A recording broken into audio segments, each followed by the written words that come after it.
Ezihamba phambili indaba namuhla izisebenzi ze-ANC ziyinqumele UGWAYI KATIKI INKATHA KAYENEME NGOWASOGWINI kanti ISHAKA iza nezinguquko.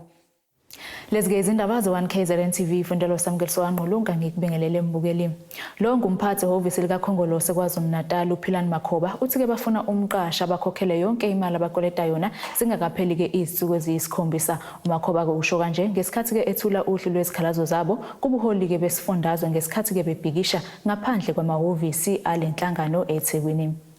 Bunqunyelwe uGWAYI KATIKI wezinsuku eziyisikhombisa ubuholi be-ANC bukwazwelonke ekutheni buphendule kwizimfuno zabasebenzi behhovisi lesifundazwe eliseThekwini. Abasebenzi abalinganisele ema-50 namhlanje babamba umbhikisho ngaphandle kwamahhovisi okumbhikisho obuwenzeka kuwona wonke amahhovisi ezifundazwe izifunda bekanye nenyunyana yabasebenzi nehawo bekhala ngokungaholelwa ngesikhathi ukungakhokhelwa imihlomulo yemhlalaphansi abathi inkinga le eyaqala ukwenzeka eminyakeni emine eyedlule. Ongumenenja kulamahhovisi uPhilani Makhoba ethula izimfuno zabo uthi bafuna kuphela inyanga ezayo imali yemhlemulo yezimpesheni umqashi eseyikhokhe yonke. 1, we demand that the national political leaders intervene and deal with the problem of staff on an urgent basis. 2, we demand that our outstanding salaries be paid not later than 7 days from today. We further demand that all outstanding bonus payments be paid by no later than 30th July 2021. All contributions owed to the Provident Fund and UIF must be paid by no later than the 30th of July 2021. The employer, the ANC, must in writing commit to the demands above, but also must indicate their commitment in abiding, in binding and as much as such an award that can be enforced through Labor Relations Act processes.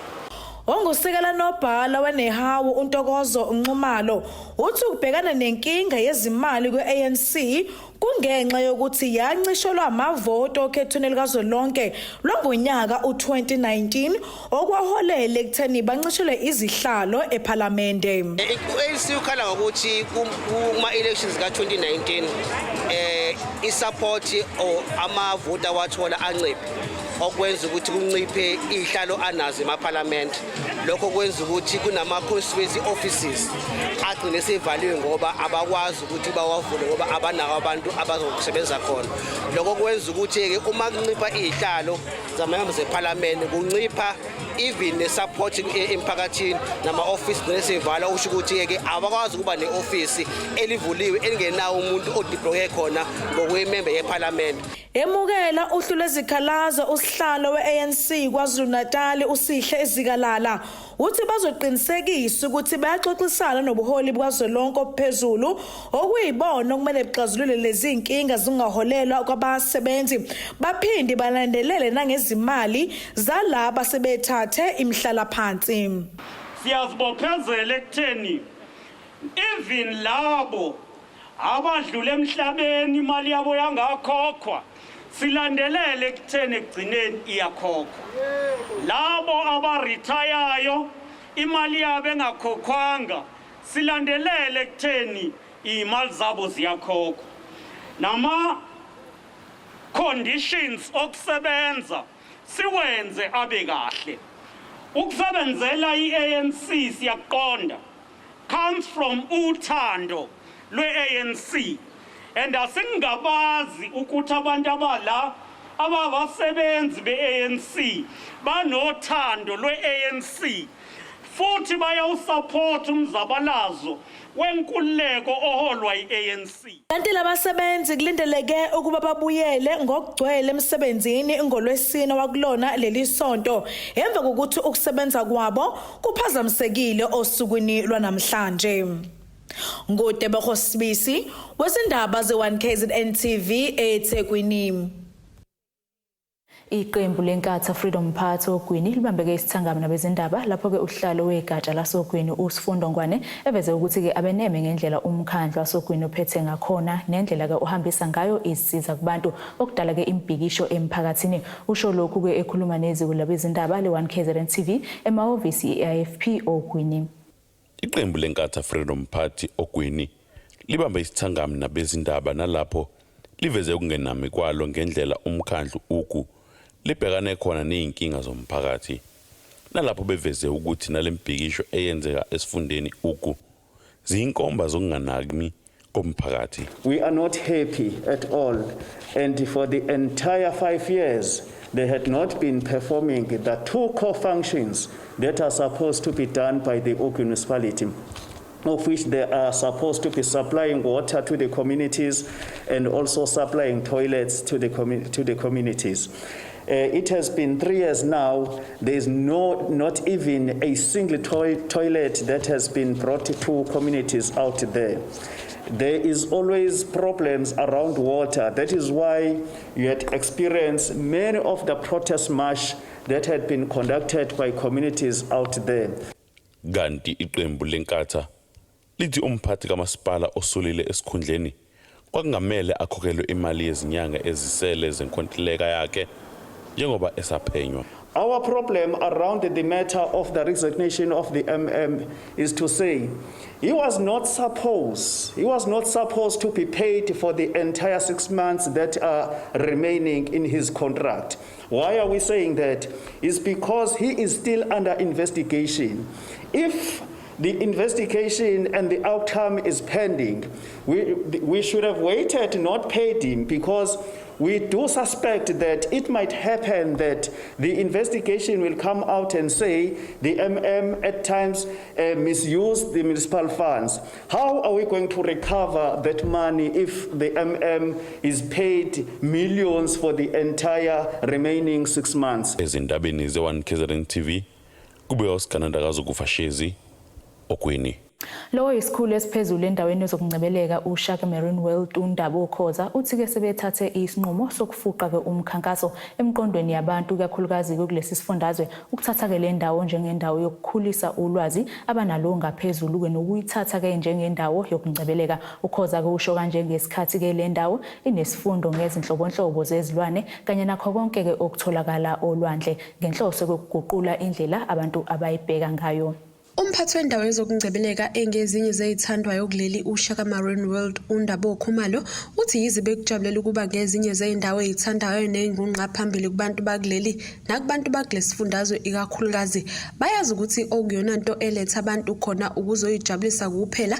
Ngakho ke sebethathe isinqumo sokugqugquzela izivakashi zabo ukuba zikukhuthalele ukufunda ngezinto ezitholakala lapha kuningike abantu abangakuhlomula ngaphezulu kokuyijabulisa. Kunento eziningi uma ufuna ukwazi ngeindaba lezi zezilwane lezi zasolwandle libonile zikhona lapha zonke kodwa abaningi uyafike nje angeke ibuke aphuma hambe kanti lezi zinto abantu bayifunda esikoleni abantu bangasizakala mhlambe beze sebeyisikole bakwazi ukuyibona kahle lezi zinto abahlale bebuka izithombe zazo emabhukwini ukuthi ayibone kahle afunde kahle futhi ngokwanele ngoba phela abaningi abantu abawoso science abakhona kanti ke futhi naye nje umuntu ezekhula angabona ukuthi hayi mhlambe angakwazi ukuthi ke abe sehamba uyifundela lezi zifundo ngoba uyayithanda. Abendaba bathola ithuba lokuguduza le ndawo babone baphinde bachazwele nangeinhlobonhlobo zezilwane ezitholakala olwandle kanye-ke nezangaphandle eziyingozi ezifana nezinyoka nokunye.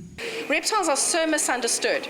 Not only reptiles, amphibians as well, and they are so important to our environment that we live in. So that's what we're hoping to do here. And a lot of our staff on the floor, that's all they want to do is make you walk out of here and you love a snake. And just to point out one of our beautiful snakes to you, this is a West African gaboon adder. It's from the adder family. It's a cytotoxic animal, but what is so interesting about this guy is they give birth to live young and they have the longest fangs of all the snake species. We love it if you bring pictures of snakes you've seen in your garden so we can help you identify and tell you what's dangerous, what's not dangerous. It's a great interactive thing and it's also very educational. Indawo ezifana nalena zikhahlamezeke kakhulu ngokuhlasela kwegciwane icorona njengoba iningi lazo kwaphoqa ukuba ivalwe thaqa kwaziseke abantu bebengakukhuthalele ukuyivakashela.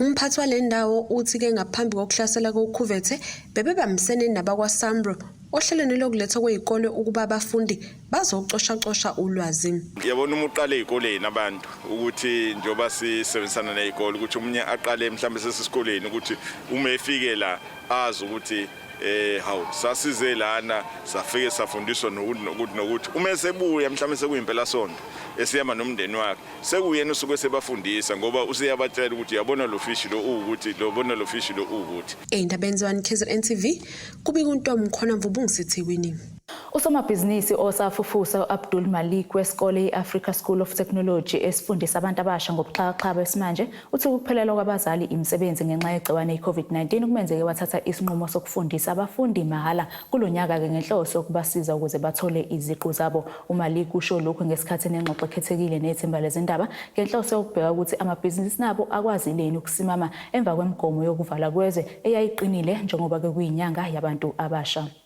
Isanzima impilo kosomabhizinisi abasafufusa abazimele kusukela kwaqala ukusabalala kwegciwane iCovid-19 ngenyanga uMashi wangonyaka odlule nokwaphoqa ukuthi kuvalwe nezwe. Ongumphathi wesikole esifundisa ngobuxhakaxhaka besimanje iAfrica School of Technology uMalik Abdul uthi isikole sakhe saphoqeleka ukuthi azivale unyaka wonke. uMalik usho lokho ekhuluma nethimba kwingxoxo ekhethekile ngenhloso yokubheka ukuthi asekwazile yini ukusimama amabhizinisi abantu abasha njengoba sigubha inyanga yabantu abasha. 2020 was not only a difficult year for businesses, but for everyone. And then our mental health, and then our financial situations, and everything was on a standstill. And then to a point where people think the world was coming to an end. So, but as an entrepreneur, you have to have the spirit, the faith, and then challenges always come. So I look at 2020 as one of those challenges, and then we all face them, and then it's how prepared are you when the challenges come and how you overcome them. Omunye wabafundi oqale ukufunda kulonyaka ngohlelo lokufunda mahala umfundo malinga uthi kuninga sekufunde kulesi sikole kusukela eqalile ngoMashi wakuwona lonyaka. Ngiqale ngakufunda ngakuthanda into ebizwa ngeHTML, create ama website sikwazi nokuthi sebenzise database abantu bezokwazi ukuthi belogin information yabo benze izinto abafuna ukuzenza noma create nama internet pages la bezokwazi khona ukuthi be-create content bezo-showcase i-business yabo noma izinto abazenzayo. Kanti uAbdul ubesephethe ngokuthi sekuyisikhathi sokuthi uhulumeni nezinkampani ezinkulu ezizimele zokuthi zize emphakathini bezoqeqesha abantu abasha ngezamabhizinisi ukuze kuzodaleka amathuba emisebenzi. And then COVID shows us that instead of our leaders and other people lobbying for investors to come to the continent to promote and to give 1,000 jobs to 1,000 youth, I think it's time our government and then our politicians, they come down to the community and help 1,000 youth to start 1,000 businesses so we can employ more people. And then we're looking for investors to come just to employ 1,000 of us. Ngodaba Sibisi, wezindaba ze-1KZNTV eThekwini. Bukelike ke sibheke engosini yezomnotho.